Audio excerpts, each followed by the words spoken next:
God en onze Vader, hoe Heer ons is vandag hier saam as 'n gemeente, net vir die doel, Heer, en dit is om U te eer. Niks wat in die kerk, Heer, die preek gaan is vir ons die mense, maar dit is alles die ere van U, Heer.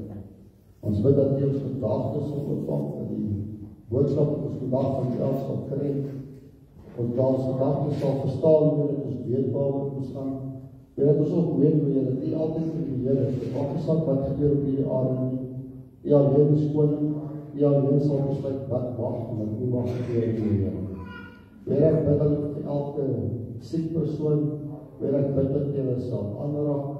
U weet, Heer, dat dit is so moeilik om in hierdie tyd te gaan. Ons bid dat U die families ook sal kalm hou, hoe jy sal versterk in hierdie tyd, en dat dit sal goed gaan met almal. Heer, ek bid ons ook vir hierdie land van ons, vir die regering. Heer, ek bid dat hulle dit sal verstaan dat sonder U ons 'n verlore land, 'n verlore volk sal wees. Heer, dat dinge van verandering sal kom. U stel regeringskonings aan en af, Heer, en ons weet dat U net goeie dinge vir hierdie land van ons het, en ons vertrou op U daaroor. Heer, dan bid ek vir die kindertjies, U ken elke klein kind hierso. Heer, ons bid, ons gee dit oor aan U, dat U saam met hulle sal stap, Heer, dat hulle harte sal van kleintyd af sal oopmaak vir U, Heer, en dat hulle ook dan sal groei en eendag disippels van U sal word. Sê elke woord, sê elke sang, ons dank U in Jesus naam. Amen.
Jesus.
Dankie dat ons kan eer vanmorgen. Dankie dat ons vanmorgen weer, Here, is God met ons. Here is ons toevlucht, is ons skuil. Here is vir ons beskerming. En eer die daarvoor, ek dank die daarvoor. Vader, seën ons ook met verse rigting in die diens. Vader Christus naam. Amen. Loof die Here, ek sit plek neer.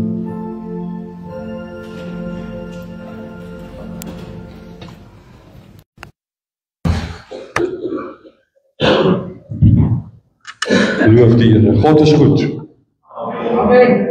Die Bybel hier het, of jy wil op die hoorn of waar ook al kyk, Bybel lees, is jy welkom saam met my te lees uit Psalm 46. Psalm 46. Vanmôre so 'n bietjie met u praat oor die konflik in die Midde-Ooste, Israel, Iran, en dan ook hoe raak dit ons. En mense kan dit dalk vreemd vind dat ek uit Psalm 46 begin praat met u oor hierdie gedagte. Maar voordat ek dit lees, wil ek net vanmôre dit vir u sê. Wanneer ons kom by eindtye, dan is 'n diens soos volgens 'n diens hopeloos te kort om alles in detail te sê en in volle besonderhede te sê. So moenie verwag dat ons gaan nou 'n volledige uiteensetting hier gee. Dis net nie moontlik nie. Wat ek wel gedink het is sodra die feesvieringe verby is, kan ons dalk miskien 'n kursus aanbied rondom dit, waar ons deur die boek Openbaring 'n bietjie werk en oor die eindtye werk vir die wat sou belangstel. Ek dink dit is belangrik dat ons net dit sal weet. Die klem vanmôre lê nie vir my in die konflik in die Midde-Ooste soseer nie. Dit lê ook nie vir my oor Israel en Iran en Bybelse profesie en alles wat daarmee gepaard gaan, alhoewel ek dit gaan aanraak. Maar dit lê vir my ook by dit wat vir jou en vir my raak vanmôre. Wat is die belangrikste vir u en vir my om te weet? Wanneer ons kyk na die konflik wat in die Midde-Ooste besig is om te gebeur, dan dink ek is die beginplek, Psalm 46. En ek lees vir u. Hy sê dis vir die musiekleier van die kinders van Korag moet sopraanstemme 'n lied. Hy sê God is vir ons 'n toevlug en 'n sterkte. As 'n hulp in benoudhede is hy in hoë mate beproef. En nou sê ek, ons moet hierdie gedeelte, hierdie vers moet ons vashou.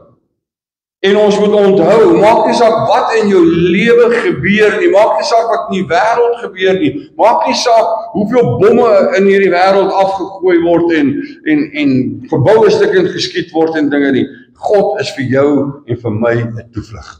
En die Here is vir ons 'n sterkte en die Here is vir ons 'n hulp in ons benoudhede. Wanneer ons kyk na eindtyd gebeur, ons kyk na die oorlog, ons kyk na daai goed, is daar een ding wat ek nog altyd deur gesien het wat plaasvind in mense se harte en gedagte. Daar's 'n benoudheid en 'n bekommernis en 'n vrees wat van hulle in besit neem. Eie veiligheid, eie omstandighede. En wat gaan nou gebeur? Want die Here is vir jou toevlug. Die Here is vir jou sterkte en die Here is vir jou daar in jou benoudheid. Daarom sal ons die vrees nie, al waggel die aarde en al wankel die berge weg in die hart van die see. Laat sy waters bruis, laat hulle skyn, laat die berge bewe deur sy onstuimigheid. Die stroompies van 'n rivier maak die Godstad bly. Die heiligste van die woninge van die Allerhoogste. God is daar binne-in. Dit sal nie wankel nie. God sal dit help as die dag aanbreek. Wanneer jy hierdie twee verse wat ek nou laaste gelees het neem, en jy lees dit, moet jy onthou dat wanneer ons kyk na profetiese hoofstukke in die boek Jesegiel, in besonder Jesegiel 37, Jesegiel 38 en Jesegiel 39, dan is daar een waarheid wat van toepassing is, te midde van al die gebeure wat daar in 3 hoofstukke sê, is God binne-in. Hy is nie buite nie, hy staan nie weg nie, hy staan nie eenkant van ons as mense, krisisse en benoudhede en goeters nie. Hy is binne-in, hy is met ons in ons situasie. En dan sê hy, nasies het gebruis, koninkryke het gewankel, hy het sy stem verhef, die aarde bewe. Die Here van die leerskare is met ons, die God van Jakob is 'n rotsvesting vir ons. Kom aanskou die dade van die Here wat verskriklike dinge oor die aarde bring, wat die oorloë laat ophou tot by die einde van die aarde, die boog verbreek, die spiesstukking slaan, die strijdwaans met vuur verbrand. Wanneer jy hierdie gedeelte lees, en jy bring dit in verband met Jesegiel 38 en 39, en ander gedeeltes, oor wat God gaan doen, te midde van oorloë en goed wat plaasvind. Hy praat spesifiek van aardbewings, hy praat van haal, hy praat van vuur, hy praat van al daai goeders, dan bring jy Psalm 46 ook in verband daarmee wat sê dat God sal dit doen. Laat staan en weet dat ek God is. Ek sal hoog wees onder die nasies, hoog op die aarde. Die Here van die leerskare is met ons, die God van Jakob is 'n rotsvesting vir ons. My broer en my suster, baie mense is bekommerd oor die voortdurende konflik van die Midde-Ooste. Wanneer ek gaan kyk na die Midde-Ooste, dan is die konflik wat daar heers nie iets wat nuut is nie, dis iets wat al lankal gebeur het. Oor jare heen het dit plaasgevind. Lees ons Jesegiel 37, dan praat hy van Israel wat weer 'n nasie moet word. Dan sien ons in 1948 het Israel weer 'n nasie geword, het hy status gekry as 'n nasie, as 'n volk. En mense van reg oor die wêreld, Jode van reg oor die wêreld, het begin terugkeer na Israel toe vanaf 1948. So dit is nie nuut nie. Baie praat van eindtyd gebeure, ander praat van 'n derde wêreldoorlog. In alle eerlikheid en alle waarheid, die wêreld kyk met spanning na wat gebeur nou met die konflik tussen Iran en Israel. En die vraag is, hoe raak dit vir jou en hoe raak dit vir my? Hoe raak dit ons? Hoe beïnvloed dit ons? En daarom het ek met ten eerste Psalm 46 gedeel. En daaruit wil ek sê, ongeag wat in die Midde-Ooste of in die wêreld gebeur, God is met ons. God is by ons. Hy is vir ons 'n toevlug, hy is vir ons 'n sterkte en hy is vir ons daar in ons benoudheid. Ons hoef nie bekommerd te wees nie. Jesaja 1 vers 10 sê, wees nie bevrees nie, kyk nie angstig rond nie, want die Here jou God is met jou. Hy red jou met sy reddende regterhand. God is met ons. God is saam met ons. En dit moet ons nooit vergeet nie. God is en God bly vir ons 'n toevlug en 'n sterkte en 'n hulp in ons benoudhede. Ek dink dis die belangrikste, ongeag wat in die wêreld gebeur, dit moet ons weet. Maar ons is mense en ons is nuuskierig en ons wil weet wat gaan gebeur en hoe gaan dit ons affekteer. En ek dink die belangrikste is dit wat ek sopas vir gesê het om te weet. En dan is daar profesieë en ons gryp daarna en daar's Bybelse profesieë wat praat van sekere dinge. En nou wil ek vir jou baie duidelik sê vanmôre, jy moet een ding onthou. Daar is baie mense wat hulle eie opinie en vertolking het van Bybelse profesieë, hoe dit gaan gebeur. Daar's mense wat praat van voor die verdrukking moet die mense, die Christene eers weggevat word, anders sê nee in die middel van die verdrukking, anders sê eers in die einde van die verdrukking. Daar's 'n verskeidenheid van opinies rondom dit. En ek wil nou nie vanmôre daaroor praat nie, maar die feit van die saak is, net so is daar verskillende interpretasies oor eindtyd gebeure. Die een ou gaan vir jou sê, yes, dis nou die eindtyd gebeure, kom mense, ons moet nou hier op elke hoekie en elke plek moet ons bymekaar kom, ons moet nou begin bid, want die eindtye is nou hier. Maar die woord van die Here gee ook vir ons inligting.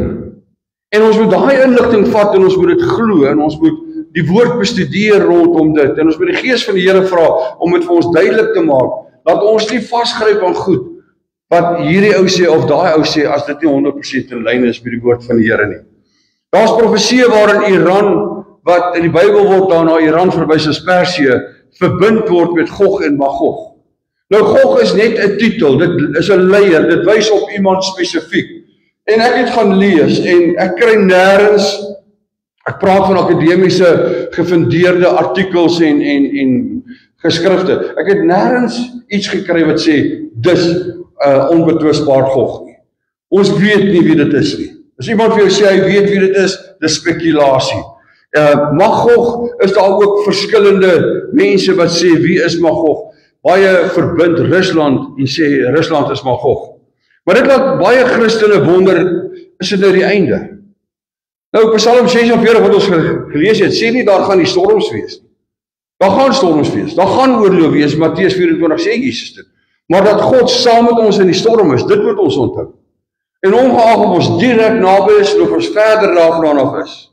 En dan wil ek daarmee saam sê dat ons as Christene het 'n verantwoordelikheid om te bid. Ons moet bid vir vrede, ja, maar bovenal moet ons bid dat mense Jesus te midde van die konflik sal leer ken en sal aanvaar as die Messias, as die Christus. Want wanneer ons gaan kyk na al hierdie profeseë en gebeure, is daar een ding wat vir my uitstaan, en dit is dat God deur almal erken sal word as God. Christus as sy seun, die gestuurde, as die Messias, die redder en die verlosser. Ek dink dis belangrik dat dit daar sal wees. En as ons kyk na die noordelike nasies wat Jesegiel 38 en 39 van praat, wat 'n koalisie gaan vorm teen Israel, dan sal ons sien daar is 'n sterk godsdienstige band tussen hierdie groep mense. Ek sal nou so ietsie daarvan sê. God wil nie hê ons moet gevul wees met vrees nie. Daarom is dit nodig dat ons ook na die Here toe sal gaan en sal bid. Nie net vir onsself 'n kalmte en al hierdie dinge nie, maar ook vir ander mense wat dalk nie daar dieselfde kalmte het as wat jy het nie. Jesegiel profeteer oor 'n komende oorlog teen Israel, waar die noordelike lande teen Israel sal veg. Nou moet ons onthou, daar's 'n belangrike feit, God is in beheer. Nie Israel nie, nie Iran nie, nie Rusland nie, nie of Amerika nie. Hulle kan planne maak en hulle kan strategieë toepas, hulle kan vliegtuie stuur en hulle kan goeders bom.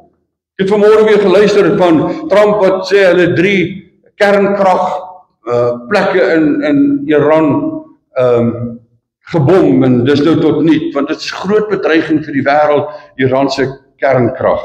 Iran word gesien as die boelie van die Midde-Ooste, en daar's rede hoekom. Maar ons weet dat die konflik in die Midde-Ooste, dit wat deur Jesegiel voorspel word, dat daar 'n koalisie gaan vorm van nasies wat Israel gaan aanval. En ek dink dis belangrik dat ons dit sal onthou, want dis een van die tekens wat vir ons sê, is dit wat nou gebeur, die eindtyd, volgens Jesegiel 38 vers 39.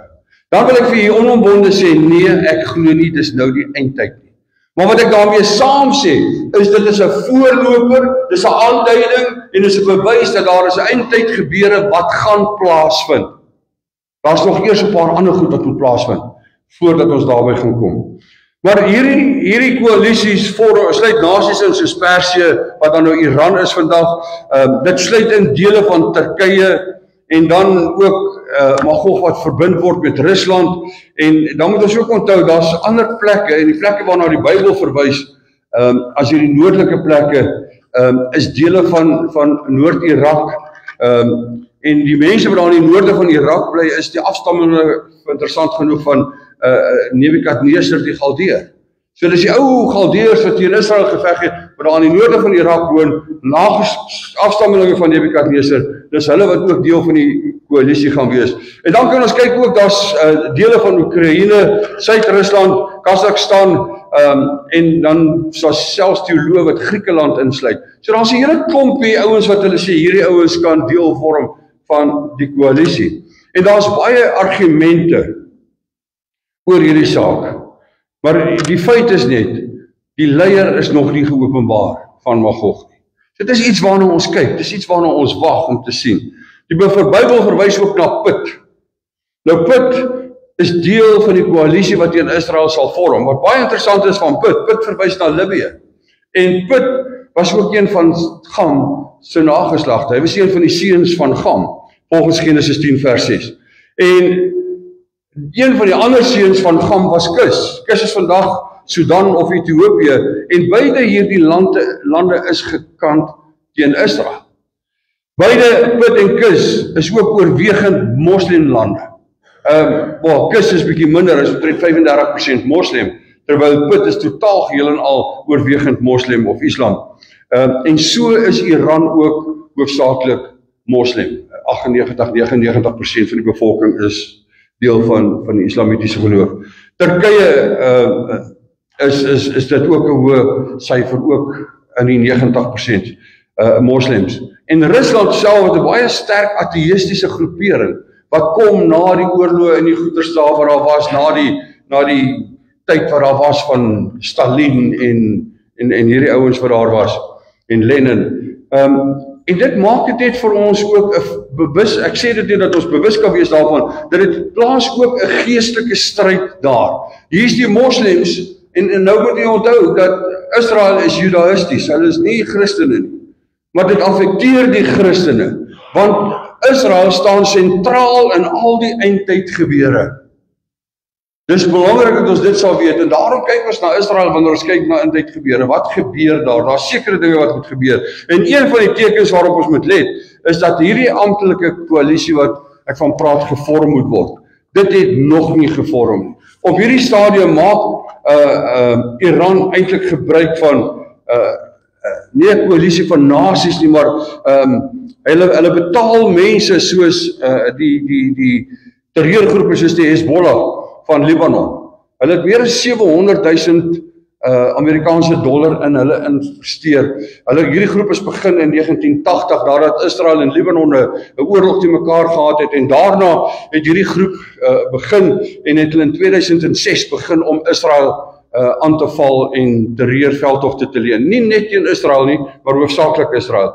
Dan is daar Hamas in Gaza, die Palestynse gebied, en hulle het in 1987 het hulle begin, en hulle het so van 2008 af het hulle gereeld, ek gaan nou nie al die datums noem nie, maar het hulle gereeld begin om Israel aan te val, onder andere. Dan staan die Houthi van Jemen, daar is ook ander, daar is 'n hele klompie van hulle, maar dit is terreurgroepe, dit is nie die lande self nie, dit is nie die regerings van die lande wat gesê het, nou is ons in 'n koalisie nie. Wat wel gebeur is, hierdie mense begin ideologies en selfs teologies, begin hulle nader en nader aan mekaar beweeg, sodat daar 'n tyd gaan kom wat hulle 'n koalisie kan vorm, gebind ook deur dit wat hulle glo, hulle teologie, is heel waarskynlik en heel moontlik, en volgens Bybel glo gaan dit so wees. Dit gebeur. En ons moet bewus wees daarvan. En ons moet daarteen waak, terselfdertyd, om nie elke nuusberig of elke artikel direk te koppel aan die profesie van Jesegiel 38 en 39 nie. Kyk na die tekens. Kyk wat sê die woord van die Here vir jou.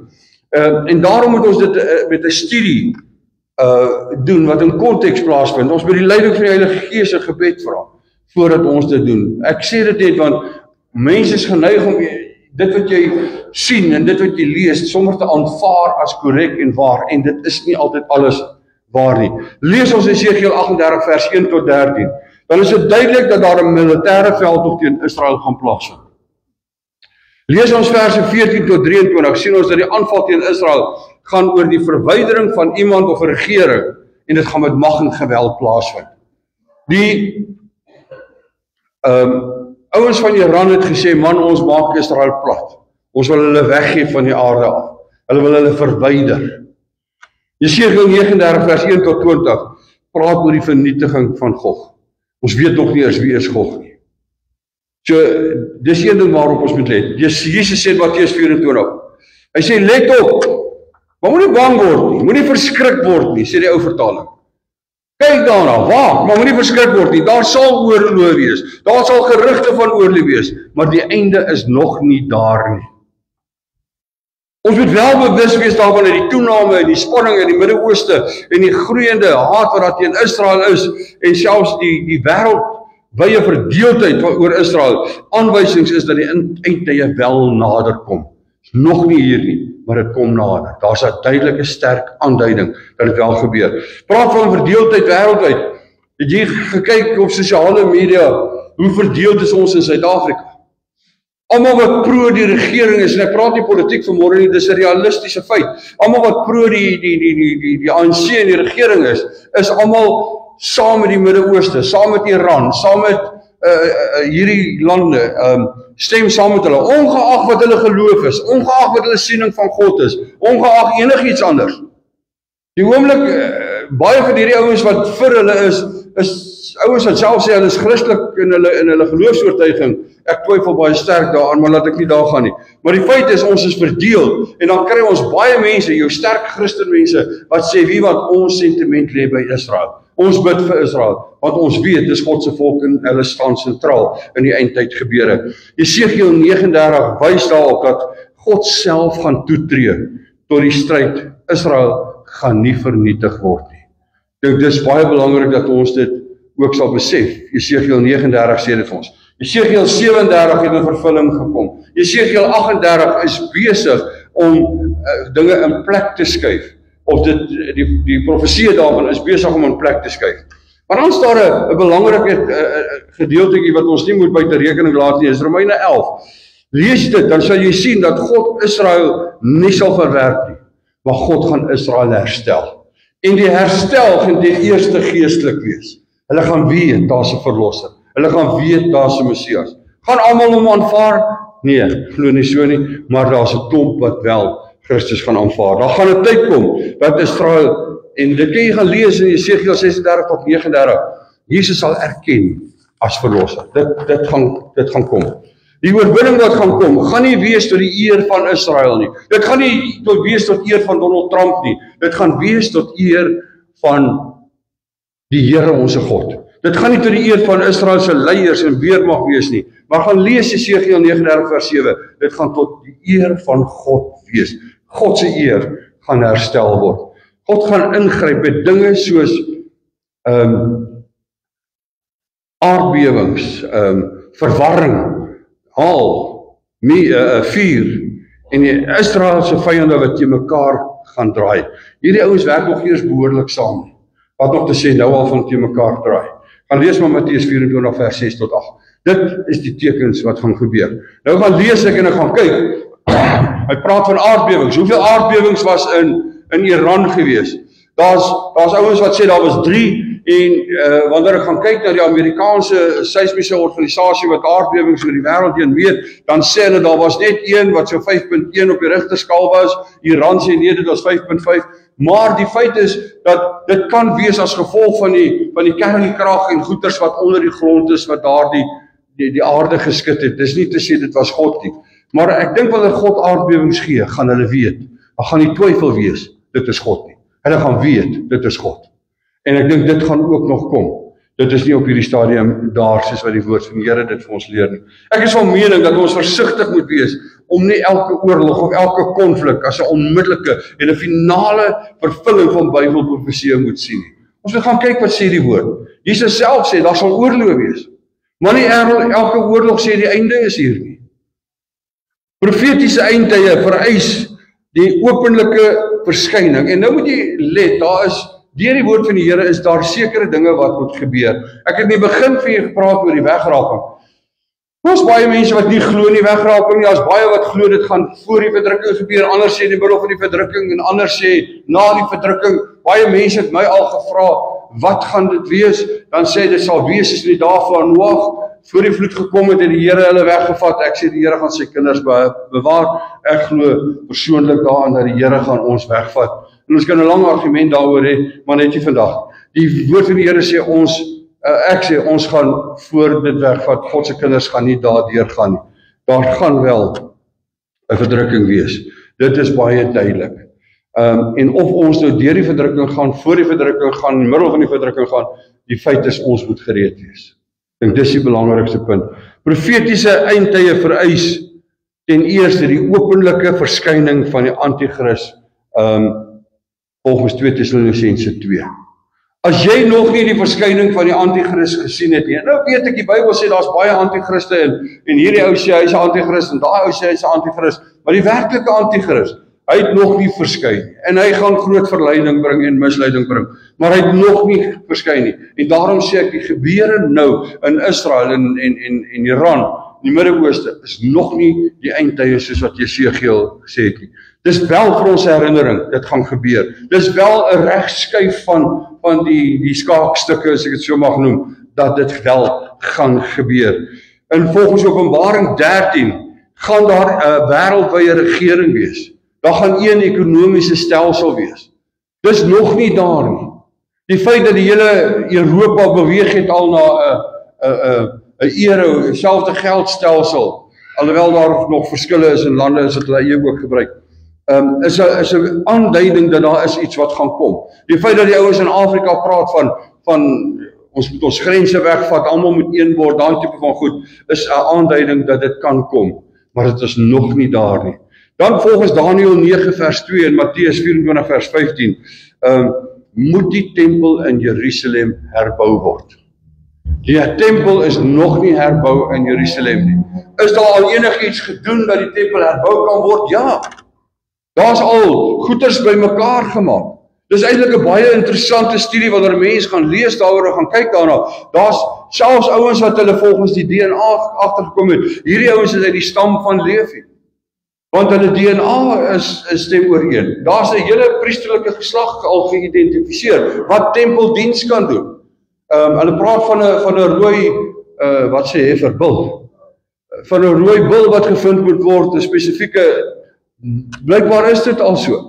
So ja, dinge is besig om te beweeg en dinge gaan na daai tyd toe. Maar nou weet ons nie presies. Jesus sê, net die Vader alleen weet. Ons kan die tekens sien, maar die dag en die uur ken ons nie. Is dinge besig om in 'n rigting te beweeg? Ja, beslis. Maar daar's nog goeders wat moet gebeur en voordat dit nie gebeur nie, hoef ons nie te sê die eindtye is nou hier in sy volheid. Dit gaan nou in volheid vervul word. Ons kan wel glo, ons kan wel daarop staan, dat dit is besig om 'n plek en 'n posisie in te skuif. Dan, baie belangrik, daar moet 'n vredesverdrag met Israel kom volgens Daniël 9 vers 27. En Israel was nog nie in vrede nie. As ek terugkyk na die afgelope klomp jare, wat het in Israel gebeur? Dan is dit Hamas wat hulle aanval, dan sit Hezbollah en dan sit die Houthis. En so gaan dit aan, daar's voortdurend konflik. Hulle het nog nie 'n tydperk van vrede ervaar en beleef nie. Jesegiel 38 vers 11 sê vir ons dat Israel sal in vrede en onbeskermend leef. En dan gaan hulle aangeval word, onverwags. Geweldig. Tans is dit nie die geval nie. Hulle was gewapen, hulle was nie in vrede nie, hulle was nie in gerusheid nie.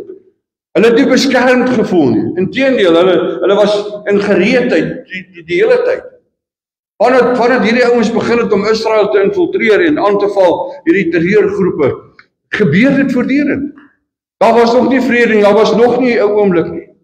Ja, daar is sprake van vrede. En daar's 'n moontlikheid, Trump het gesê, ons het nou hierdie 3 kern vervaardigingsplekke gebombardeer, hulle is nou vernietig, nou voel die hele wêreld bietjie veiliger, en nou is dit tyd om te praat van vrede. Weet nie of hulle gaan praat oor vrede. Maar daar moet eers 'n vredesverdrag ook gesluit word.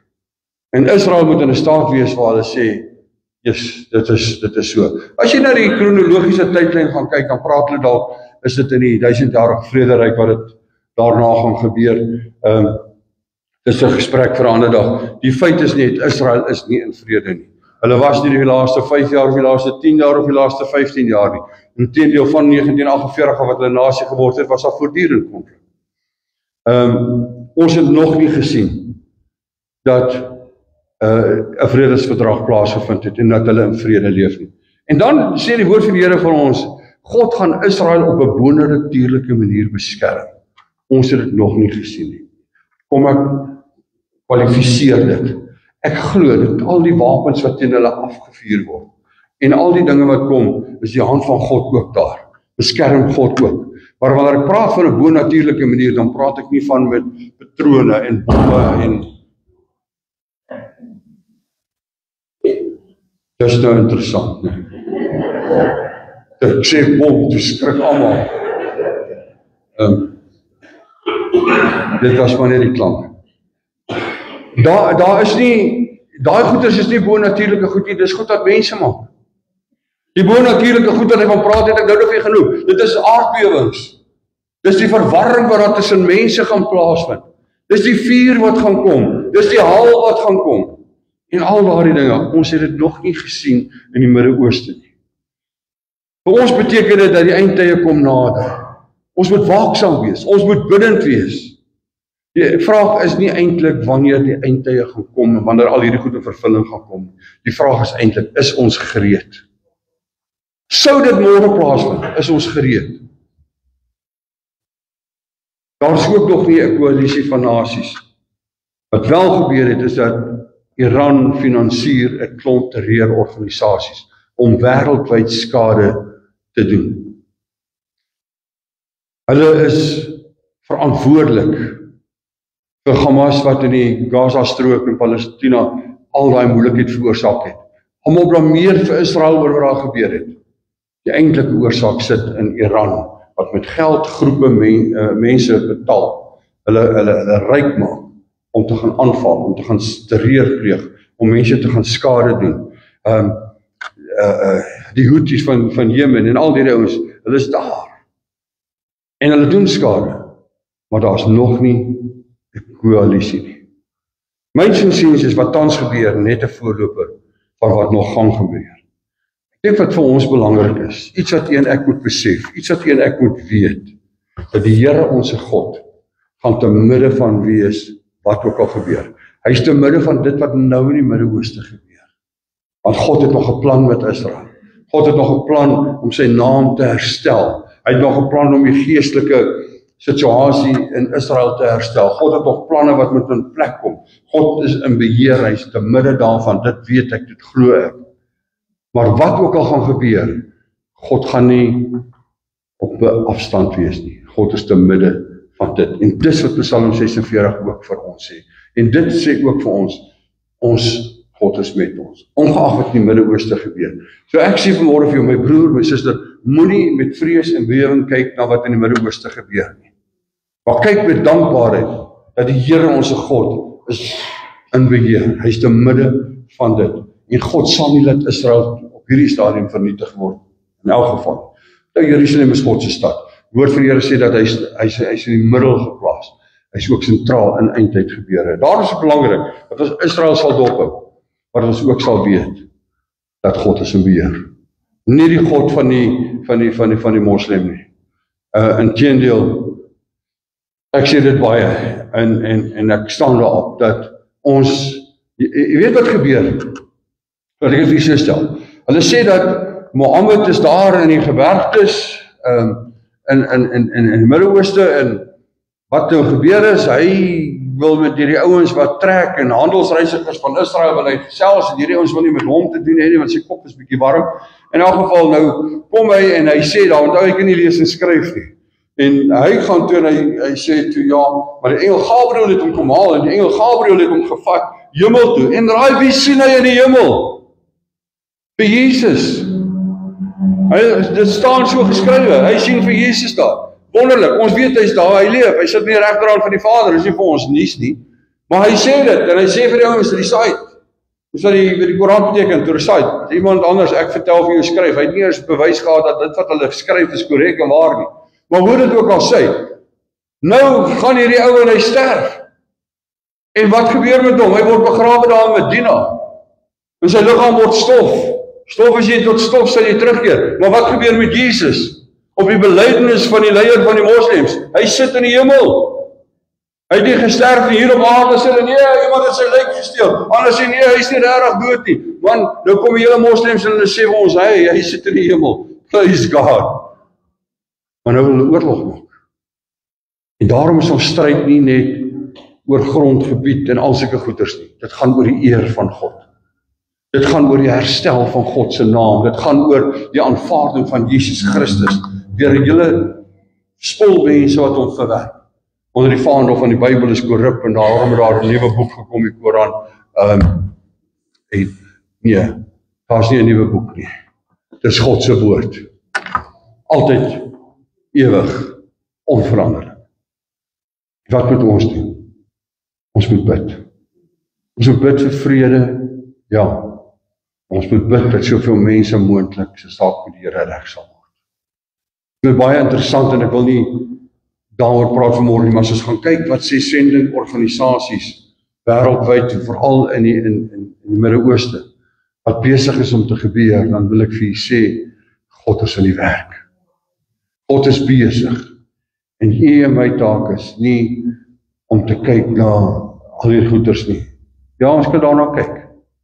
Nie met vrees en bewering nie, maar met die wete dat dinge gaan gebeur.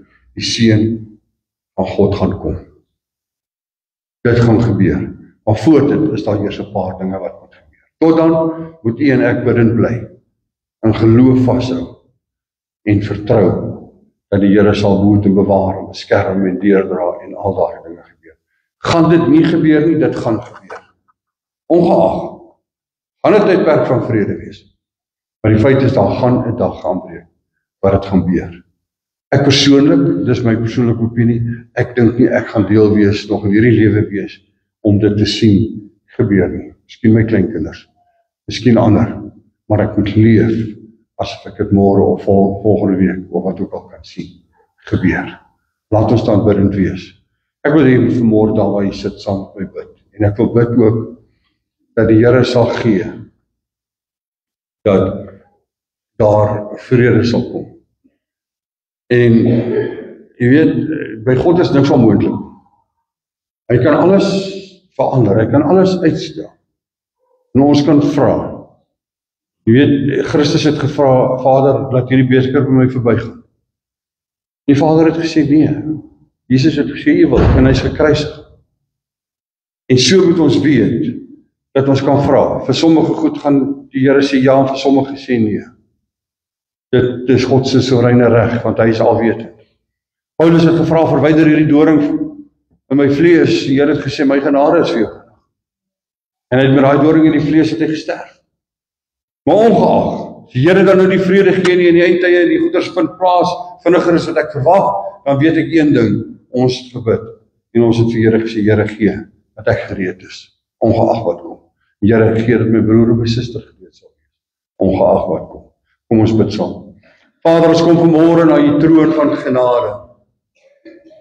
En Here, ons vra dat u ons sal raak sien as mens.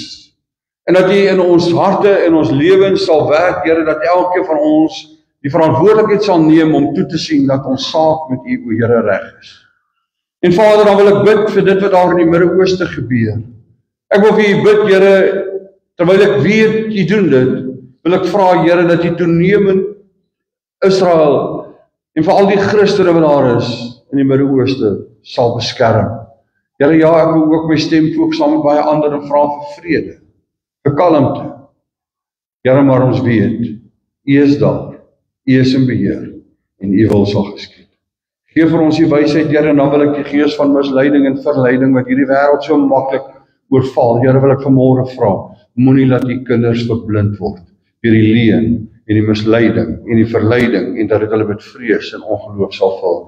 Maar Here, dat ons sal weet, die woord is vir ons duidelik en dat ons die woord sal glo soos wat dit geskryf is. Nie op ander wyse nie. En ek vra dit in Christus naam en ek dank u daarvoor. Amen.